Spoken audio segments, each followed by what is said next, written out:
estudio de esta noche es entre la luz y las tinieblas. Juan 3, 19 al 21. Y esta es la condenación, que la luz vino al mundo, pero los hombres amaron más las tinieblas que la luz, porque sus obras eran malas. Porque todo aquel que hace lo malo aborrece a la luz y no se acerca a la luz para que sus obras no sean reprendidas. Pero el que practica la verdad viene a la luz para que sea evidente que sus obras son hechas en Dios. Quisiera contarles una anécdota de mi juventud cuando estaba en la escuela. Quizás esto sucedió cuando estaba estudiando el 8º grado o el grado 8, como se dice acá en Estados Unidos. Y es que me tocó leer una pequeña novela, un pequeño libro del escritor y periodista Álvaro Menéndez Leal. Este pequeño libro, esta pequeña obra literaria se iba a usar como una base para una obra teatral muy corta, la cual se tituló Luz Negra. En esta pequeña novela, dos hombres han sido, es una escena grotesca, fea, me imagino, cuando echas a volar tu imaginación, pero dos hombres han sido decapitados y los dos actores principales o personajes principales de esta obra teatrales se llaman Motter y Gotter. Un poco extraño los nombres, ¿no? Pero bueno. Pero que estos dos han sido decapitados en medio de la plaza,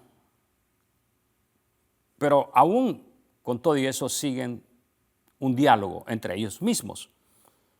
Mientras la gente pasa indiferente a su sufrimiento que ellos están padeciendo, ellos siguen con su diálogo, ¿no? Son muy pocos los personajes que aparecen en esta novela. Aparece entre ellos un ciego, una niña, un barrendero y una pareja que pasan y se asustan cuando ven la escena, ¿no? de estos dos hombres tirados ahí o de estos cuerpos tirados ahí en el suelo de la plaza. Ahora, la obra se tituló Luz Negra y el título mismo es una paradoja, es decir, una contradicción, ¿no? Luz negra. ¿Cómo vas a tener una luz negra? Es como una luz que no alumbra, que en lugar de revelar, oscurece. Y la obra refleja el vacío de la existencia misma del hombre y la confusión que vive en un mundo sin Dios. En un mundo donde la luz y la oscuridad, las tinieblas se mezclan para confundirse, ¿no? Y aunque la novela nos presenta esta escena fea de este diálogo de estos hombres que ya han muerto, pero claro, es un lenguaje figurativo, imaginario, ¿no? Estos hombres prefieren dialogar entre ellos mismos y exponer en sí las dudas que tienen sobre la vida, la muerte y lo que están viviendo en ese momento y lo que han vivido antes. Ahora, la contradicción del título es Luz Negra. Nos recuerda a nosotros las palabras de Cristo, ¿no? Cuando dice, y esta es la condenación, que la luz vino al mundo, pero los hombres amaron más las tinieblas que la luz, porque sus obras eran malas. En un mundo donde la luz es negra, o podemos decir una luz suave que no ayuda, que no da nada, es como cuando tienes una lámpara de mano y le echas, ¿no?, a quererla usar en un momento de emergencia que la necesitas, pero te das cuenta que las baterías ya no están funcionando, ya no sirven, y tal vez alumbra por unos pocos segundos y luego se apaga. Se convierte en una luz negra, ¿no? Una luz que no funciona. Y el mundo está así. Hay muchas personas que están atrapadas entre las tinieblas y la luz, que no hayan qué hacer en un momento determinado si volver hacia la luz con valentía o se alejan de una manera cobardemente, ¿no?, a las tinieblas de este mundo. Y ahí está cuando nosotros debemos de recordar lo que Pablo nos dice. Vivimos en un mundo lleno de tinieblas. Vivimos en un mundo que nos exige que nos acomodemos a ellos. Pero Pablo nos recuerda a nosotros en Romanos 12:2 y dice, no adopten las costumbres de este mundo, sino transfórmense por medio de la renovación de su mente, para que comprueben cuál es la voluntad de Dios, lo que es bueno, agradable y perfecto. Una sociedad que vive indiferente ante la verdad, ante la luz, porque la realidad es que la verdad bíblica cuando se lee o cuando se escucha incomoda, puede incomodar nuestra vida. Nuestra vida está tranquila. Cuando estamos viviendo en el pecado, se ha vuelto algo normal. Una persona que vive en un pecado es algo normal, es algo rutinario, no es algo que le asusta o le incomoda. Más bien, cuando escucha la palabra, la verdad de la palabra, la luz que viene de la palabra, eso incomoda. Ahora, Jesucristo no vino a darnos una luz pálida, suave, un poco oscura, confusa. No, es una luz que nos orienta, que nos guía. Por eso en Juan 1:9 se le llama la luz verdadera. ¿Por qué le llama luz verdadera? Vamos a ver eso más adelante. Es una luz que expone, es decir, saca a la luz el pecado. Pero también revela la gracia de Dios y nos conduce a la vida eterna. Vivimos en un mundo que se habla mucho de luz, de avances de la ciencia, del conocimiento. Pero muchas veces esa luz, como esta pequeña obra de Menéndez Leal, Luz Negra, es incapaz de iluminar todo ese conocimiento, toda esa ciencia, toda esa filosofía y ese pensamiento humano. Es incapaz de iluminarnos. Deja a los hombres igual de perdidos como estaban antes. Y quizás muchos más los pierde y los confunde. La Escritura nos habla de que hay una luz verdadera, Jesucristo, quien vino al mundo, pero que el mundo rechazó porque amó más las tinieblas que la luz. Pienso en un momento, todo el conocimiento que tenían los griegos, toda la filosofía, los grandes pensadores vinieron antes de Jesús. Y estaba todo eso en una moda, en un tiempo en el cual las letras, el lenguaje, era algo común entre los griegos y aún entre los mismos judíos. Pero eran palabras vacías, pensamientos vacíos que no llegaban a ningún lado. La luz de Jesús nos saca de las tinieblas. Como esta obra, que es una contradicción en sí mismo, su título, Luz Negra, esta pequeña novela o libro refleja a un buen número de seres humanos que buscan y quieren encontrar una luz que les dé esperanza para sus vidas. Buscan ser liberados de alguna manera de la vida que llevan en las tinieblas. Pero esta salida y liberación la buscan lastimablemente en los lugares equivocados, no donde deben buscarla. Por ejemplo, ¿en qué aspecto nosotros hemos podido ver que nuestra cultura siempre busca luces falsas que en realidad no iluminan? Wow, ¿cómo podemos seguir a otros seres humanos confiando en ellos, en sus palabras, en sus promesas? No, y es muy triste. No poder confiar en las demás personas, pero la misma Biblia nos llama a nosotros a no confiar en el ser humano, sino confiar en Dios. Es como seguir a las mal llamadas estrellas, porque en realidad se les llama estrellas porque se supone que brillan en el escenario, en el cine, en las telenovelas, las noticias o el canto. Pero su misma vida no brilla. Su misma vida está llena de confusión y oscuridad. Confiar en ellos, seguirlos a ellos, es algo que quizás todos como jóvenes, cuando estábamos jóvenes, hemos hecho. Y qué tan gran equivocación teníamos, ¿no? Estábamos equivocados en hacer eso. O es como otras personas que han seguido los grandes líderes de la religión. Ahora, ¿qué diferencia más grande tenemos aquí? Una luz que no brilla lo suficiente y que es pálida, es suave no ayuda para nada. Mientras tenemos una afirmación bíblica que Jesús es la luz verdadera, pero aún esa luz verdadera los hombres la rechazan. Juan 1:9 dice, aquella luz verdadera que alumbra a todo hombre venía a este mundo. Ahora tenemos que recordar un dato muy importante cuando leemos estas palabras de Juan. Y es que cuando Jesús declaró, yo soy la luz y el que me sigue no andará en tinieblas, Juan 8:12, ¿no? Fue cuando el mundo no tenía luz propia. Dependía de la luz del sol totalmente.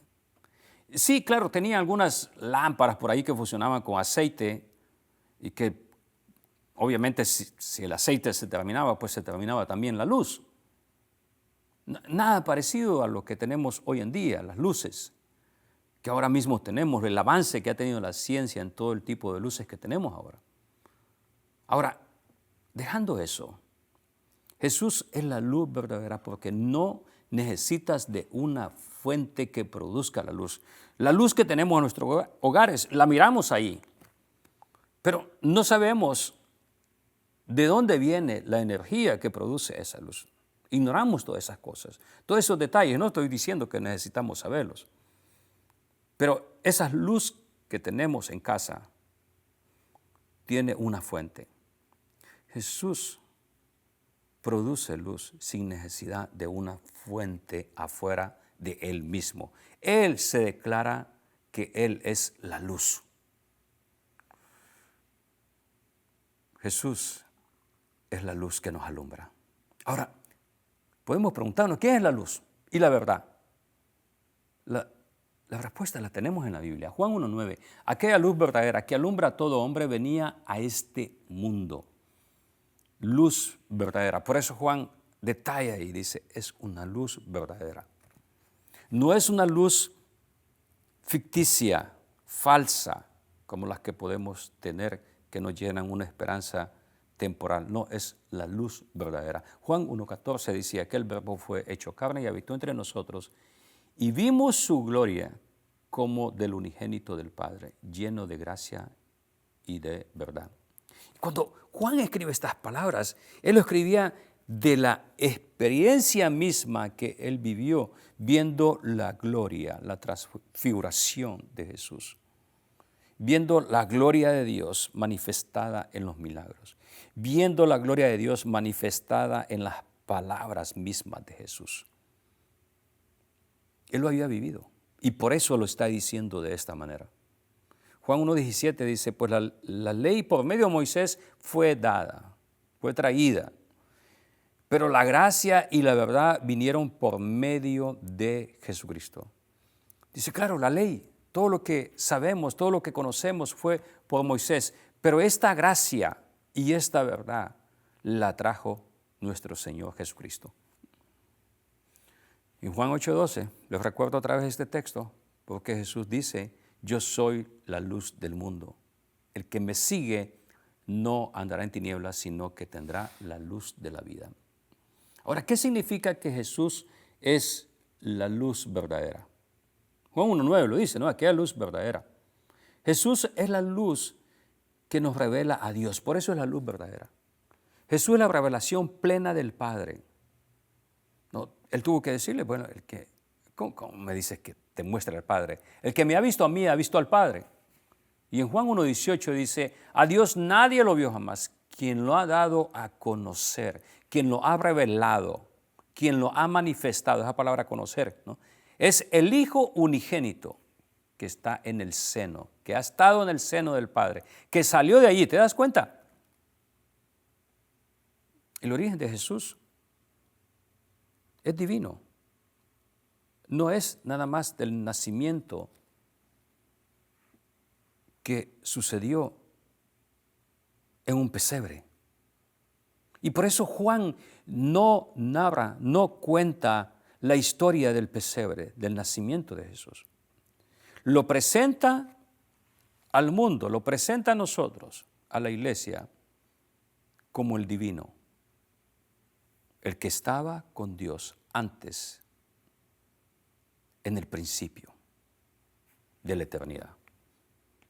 Ahora, Jesús es la luz que nos revela al Padre. Es la luz por medio de la cual podemos conocer al Padre. Jesús nos ha revelado al Padre, así como la luz natural permite que ve la realidad física, decir las cosas. Si estamos en un cuarto cerrado y no hay luz, no podemos ver nada, absolutamente nada. Los ojos pueden estar muy abiertos, pero no vemos nada. Sin la luz no podríamos distinguir los colores, no podríamos ver los colores. Los colores están allí en un cuarto oscuro, pero si no hay luz no podemos distinguirlos, no los podemos ver. De la misma manera, Cristo, como muestra, ahora es una luz y nos permite ver esta realidad espiritual. Sin Cristo, el hombre permanece en tinieblas, lo dice Juan 3:19. ¿Por qué es la luz verdadera? Porque Jesús es la luz de vida. Juan 1:4 lo afirma. En Él estaba la vida y la vida era la luz de los hombres. Jesús es nuestra luz verdadera que trae una nueva vida a todos aquellos que estábamos muertos en nuestros delitos y pecados. Exactamente así. Estábamos en la oscuridad, la muerte espiritual en los pecados.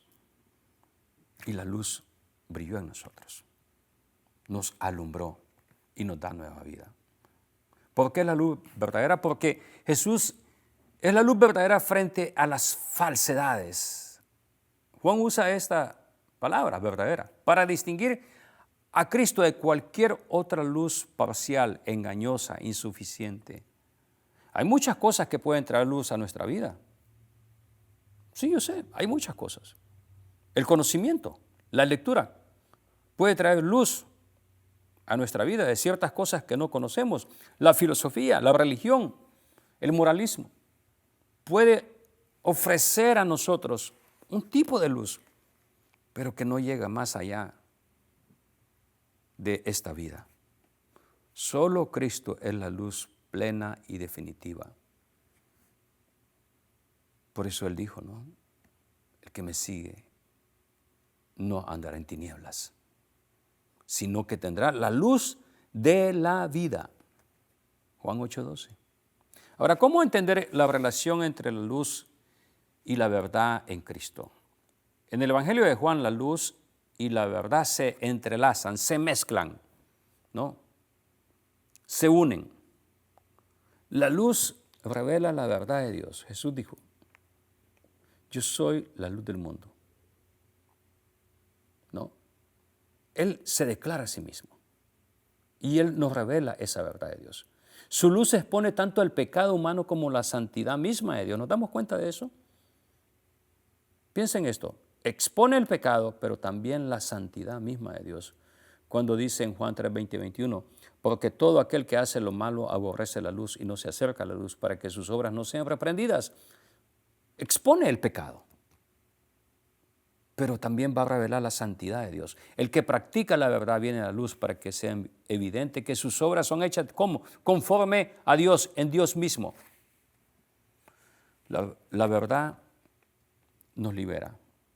Jesús declaró, y conocerán la verdad y la verdad les hará libre. ¿Te das cuenta? Juan 8:32. Aquí hay una mezcla de la luz y la verdad.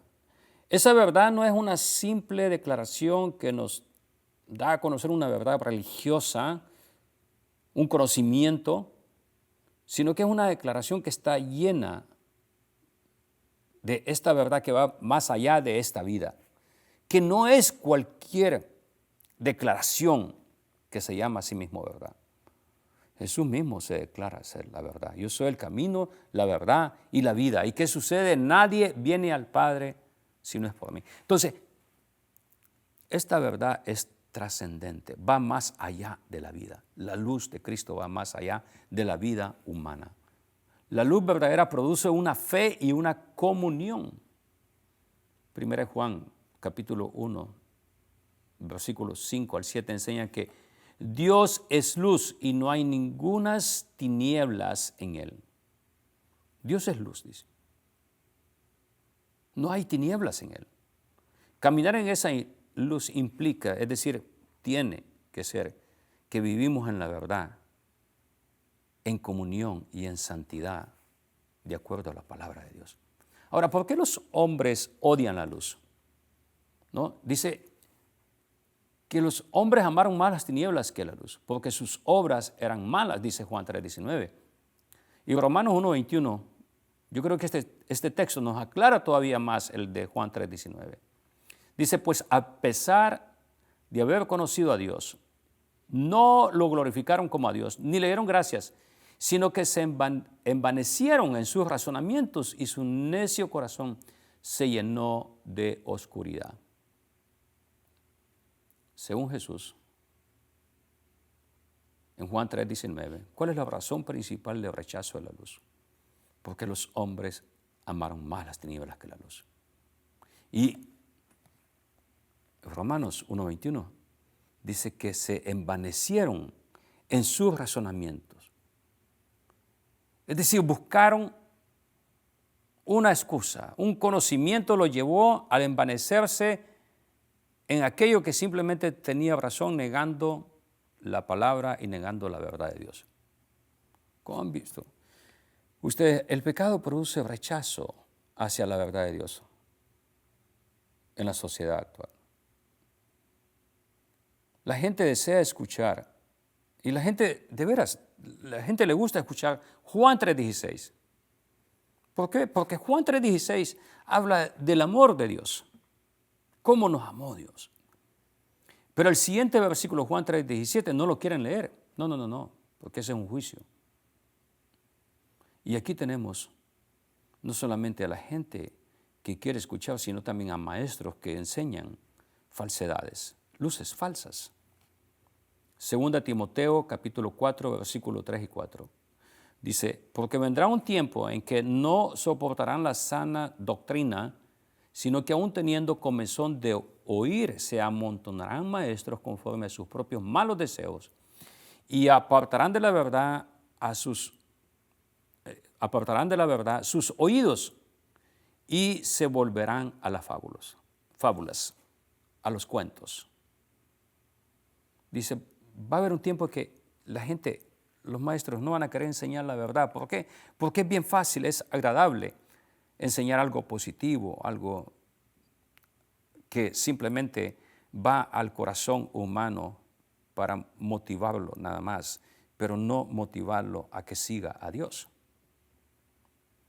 Ahora, ¿qué ejemplos modernos podríamos ilustrar el amor por las tinieblas? Porque, bueno, dice que hay un amor por las tinieblas. El rechazo de la verdad de Dios revelado. En lugar de someterse a la verdad de Dios, mucha gente sostiene que, bueno, y lo que ahora se le enseña a los jóvenes y lo que esto no es nada nuevo, ¿no? Cada uno tiene su propia verdad. ¿Y qué significa esto? Bueno, esto justifica el pecado y evita la confrontación con la verdad bíblica, es decir, con la luz de Cristo. Si yo tengo mi verdad, por ejemplo, mi verdad es mi verdad y la verdad tuya es tu verdad, y como yo veo las cosas es la manera como yo las veo, y de esa manera me justifico y niego la vida que llevo, justificándome a sí mismo y no reconociendo el pecado en mi misma vida. La otra cosa, que hay una exaltación del pecado en el entretenimiento. Estamos viendo cómo la gente ama las tinieblas. Hay películas, por ejemplo, series, música, redes sociales. Muchas de ellas, de estas cosas, celebran la violencia, lo oculto, la inmoralidad sexual, la codicia, el orgullo. La oscuridad no solamente se tolera, mis queridos hermanos, sino que ahora se convierte en un motivo de admiración. Por eso es que los capos de las drogas son admirados. Por eso es que Al Capone era admirado en su tiempo. Era un héroe para muchos. Se ama las tinieblas. Hay una indiferencia también espiritual. Esa es otra manera de cómo amamos las tinieblas más que la luz. Aunque tenemos un acceso completo a la Biblia, al Evangelio, como nunca antes, Sí, el asunto antes era que la gente no leía la Biblia porque no estaba accesible, no estaba en sus casas, en sus hogares. No tenían una Biblia. Pero ahora que la hay, muchos prefieren ignorar esa palabra. Dedican horas a lo superficial. ¿Y cuántos de nosotros somos culpables de dedicar horas al entretenimiento, a lo superficial? Y hemos descartado el estudio de la palabra de Dios, la lectura de la palabra de Dios. Algo que tiene que ver con la eternidad, con nuestro futuro, no nos preocupa. Porque el diablo nos ha cegado, nos tiene entretenidos.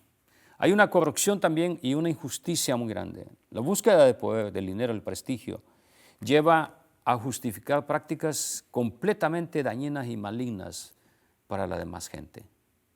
Aunque la luz de la palabra de Dios expone la injusticia, muchos eligen permanecer en sistemas oscuros porque obtienen un beneficio personal. Una vez yo me estoy beneficiando de una maldad, no digo nada en contra de esa maldad, porque yo mismo me beneficio. Hay también un oscurecimiento de la identidad humana, en la confusión cultural sobre la identidad. ¿Y quiénes somos como hombres? ¿O quiénes son ustedes, las que están escuchando, como mujeres creadas a imagen de Dios? Pero se prefieren abrazar definiciones autocreadas, inventadas, antes de aceptar la verdad revelada de Dios en su palabra. Preferimos creer a la mentira una afirmación que es una mentira, que la verdad que está en la palabra de Dios. Y hay un rechazo del Evangelio en el nombre de la libertad. Muchos creen que someterse a Cristo es perder la libertad. ¿Libertad de qué? De poder hacer lo que te dé la gana. Libertad de hacer lo que se nos venga en gana y no tener ninguna culpabilidad de conciencia delante de Dios. Cuando en realidad la libertad que Dios nos da es que nos libera del pecado, de la culpa, de la depresión, de la tristeza que el pecado trae a nuestra vida. Pero hay muchas personas que prefieren aferrarse a estas cosas personales que lo lleva a una esclavitud espiritual, vicios y cosas que no quieren dejar. Ahora, ¿por qué la gente huye de la luz? Juan 3:20 lo dice, no, todo aquel que hace lo malo aborrece la luz y no se acerca a la luz para que sus obras no sean reprendidas. La palabra de Dios no solamente nos pide que vivamos en la luz, sino que más bien huyamos también de las tinieblas. Pero nos pide que vayamos y demos un paso más. ¿Qué es este paso más que debemos de hacer? Efesios 5:11-13 dice, no tengan nada que ver con las obras infructuosas de las tinieblas. Se dice, no tengan nada que ver con lo que es maligno. Al contrario, denúncienlas. ¿Y cuántas veces nos quedamos callados al ver una maldad? Y Efesios aquí dice al contrario, denúncienlas. Versículo 12 de este capítulo 5 de Efesios dice, hasta vergüenza da hablar de lo que ellos hacen en secreto, pero cuando todas las cosas son expuestas a la luz, quedan de manifiesto, porque la luz lo manifiesta todo. ¿Qué sentimientos produce en el corazón humano el ser expuestos por la luz de la palabra de Dios? ¿Qué sentimos? ¿Qué hay en nuestros corazones cuando leemos un texto como este u otros más? ¿Sentimos vergüenza de que estamos haciendo las cosas mal? ¿Que quizás nadie lo sabe? ¿Sentimos tristeza, depresión? ¿O lloramos delante de Dios arrepentidos? Quizás alguna vez hemos experimentado momentos en los que quisimos huir de la luz de Dios. ¿Qué aprendimos de eso? quizás porque no queríamos que la gente conociera mis obras, mis malas acciones. Huimos de Dios, como cuando Adán y Eva escucharon la voz de Dios. Dijeron, por qué te escondes? Tuve miedo. Escuché tu voz y tuve miedo. Ahora, ¿qué diferencia hay entre la relación del incrédulo y la del creyente cuando la luz de Cristo nos confronta, es decir, nos descubre el pecado? El incrédulo se ofende, ¿ok? Y el creyente verdadero se entristece del pesar que el Espíritu Santo produce en nuestra alma, en nuestro corazón. Así es. Hay un pesar dentro de nosotros, una agonía, una tristeza. ¿Por qué Jesús nos llama a ser la luz del mundo? Veamos Mateo 5, 14, 16. Dice, ustedes son la luz del mundo. Una ciudad sentada sobre un monte no se puede esconder. Tampoco se enciende una lámpara y se pone debajo de un cajón, sino sobre el candelero, para que alumbre a todos los que están en casa. De la misma manera que la luz de ustedes alumbre delante de todos, para que todos vean sus buenas obras y glorifiquen a su Padre que están en los cielos. Aquí el lenguaje cambia porque en Mateo Jesús nos llama a ser también la luz del mundo. Y eso está muy, vamos a decir, claro en este pasaje, cuando no solamente Él es la luz del mundo, pero como sus seguidores, también nosotros somos llamados a imitar, a transmitir esa luz, que no es una luz propia, no es una luz nuestra, es una luz que como fuente tiene el Espíritu Santo. Es decir, no es nuestra, porque Él habla aquí de una lámpara, de algo que produce luz, pero que tiene una fuente. El Espíritu Santo es el que nos da la habilidad que nosotros podamos testificar, que seamos una luz al mundo que necesita escuchar la palabra de Dios. Por eso en Filipenses 2:15 dice, para que sean irreprensibles y sencillos e intachables hijos de Dios en medio de una generación maligna y perversa, en medio de la cual ustedes resplandecen como luminares en el mundo. Aquí nuevamente Pablo usa esta expresión, luminares en el mundo, las estrellas, aquellas que no tienen luz en sí mismo, pero que pueden reflejar la luz de Cristo. ¿Qué significa ser luz del mundo? Cuando Jesús dice, ustedes son la luz del mundo, somos luminares en el mundo. Es decir, que reflejamos la luz de Cristo, sus obras, sus milagros, su enseñanza, en una forma práctica con acciones. Ahora, ser luz del mundo es un privilegio, una responsabilidad o ambas. Yo pienso que es ambas. Es un privilegio poder dar luz a un mundo que necesita y que está en tinieblas, pero a la vez también es una responsabilidad como llamado que Dios me ha dado como su hijo para que pueda llevar en alto el nombre de Cristo. Por eso es que se nos llama cristianos. ¿De qué manera podemos reflejar la luz de Cristo en nuestra familia, en el trabajo, en la comunidad, en la iglesia? Esta es una pregunta práctica. ¿De qué manera las personas se dan cuenta que nosotros somos cristianos? ¿Por qué se nos llama cristianos? El catecismo es muy interesante, ¿no?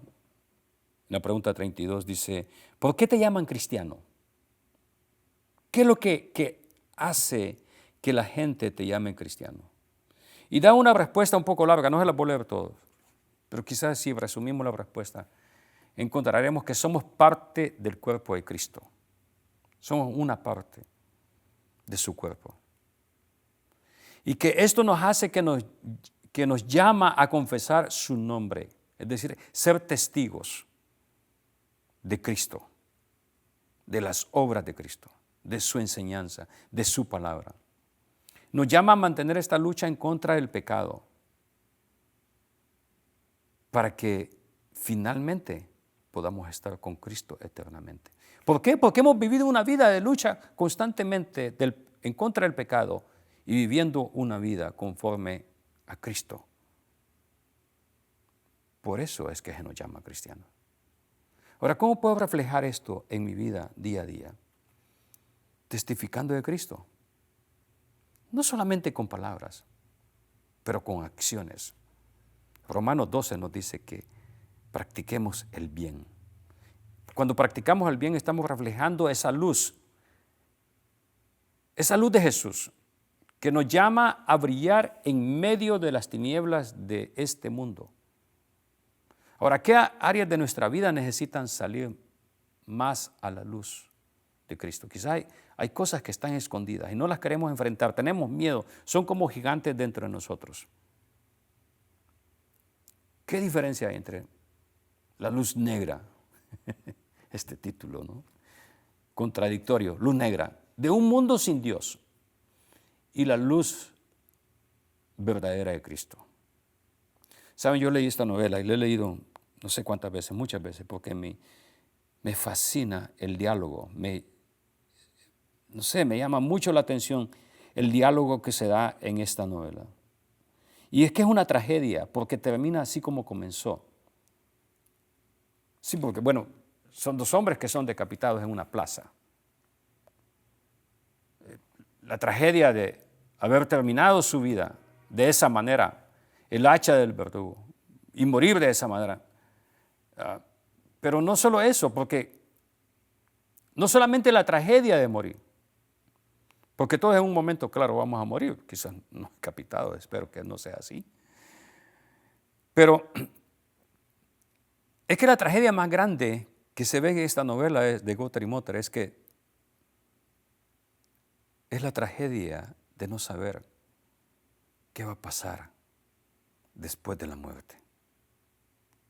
Y es bien interesante porque durante el diálogo que hay, casi al principio de la obra de esta novela, se burlan de Dios. Uno de ellos se burla de Dios.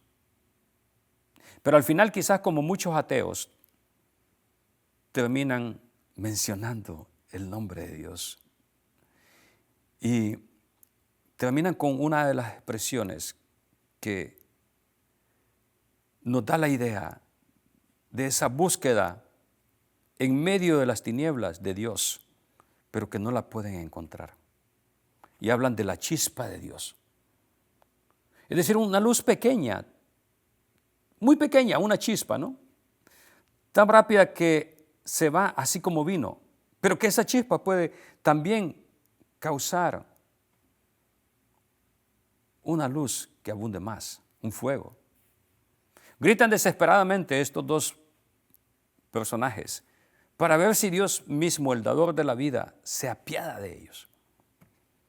Al ver que durante este trayecto, este tiempo que han estado dialogando entre ellos mismos, ninguno de sus esfuerzos tiene resultado, pues nadie los escucha, están muertos. Ellos están pensando que alguien los escucha porque ellos se pueden escuchar entre sí mismos. Ellos habían puesto en duda la existencia misma de Dios, se burlaban de Dios. Pero al ver que su final se acerca y que todos los clamores para que alguien más se ocupe de ellos no tiene éxito, hablan de esta chispa divina y de que de alguna manera Dios les escuche. Esta novela termina así, este pequeño libro termina así, con un grito de ambos personajes, gritando desesperadamente para ver si alguien está pasando por el lugar y los escucha. Y si Dios mismo pasa por ahí, que los escuche también. Pero nadie los escucha, mueren en silencio. Es un silencio. ¿Por qué tenemos que esperar al final de nuestra vida para clamar a Dios? Y es que hay muchas personas que piensan, y especialmente algunas personas que han estado dentro de la iglesia dicen, cuando vaya a ser el tiempo cercano a mi muerte, yo voy a pedir perdón, pero ahora voy a disfrutar de mi vida. Cuando no saben ni el día ni la hora en que van a entregar su alma a Dios. No saben ni la manera ni cómo van a morir. Ahora, ¿por qué llegamos a pensar que al final de nuestra vida tendremos una oportunidad de clamar a Dios por el perdón final? Por el perdón final. Cuando no sabemos ni cómo ni cuándo vamos a morir. Es una tristeza que las personas vivan en tinieblas. Jesús ha venido a darnos esta luz. Es una luz de esperanza que trae la buena noticia del Evangelio. ¿Y cuál es la buena noticia? La buena noticia no solamente es que hemos descubierto que somos pecadores, que estamos muertos y que por ese milagro de Dios confesamos nuestros pecados a Dios. Pedimos perdón y recibimos su palabra y recibimos su Espíritu Santo. Clamamos cuando hay tiempo. Nos acercamos cuando hay tiempo. Nos acercamos a Dios, quien está con los brazos abiertos para recibirnos y darnos esta luz verdadera. Oremos juntos. Padre, por muchos años he vivido en tinieblas. Me he alejado de ti y te pido perdón. Te suplico, oh Dios, que por el sacrificio que Cristo hizo en la cruz del Calvario, perdones todos mis pecados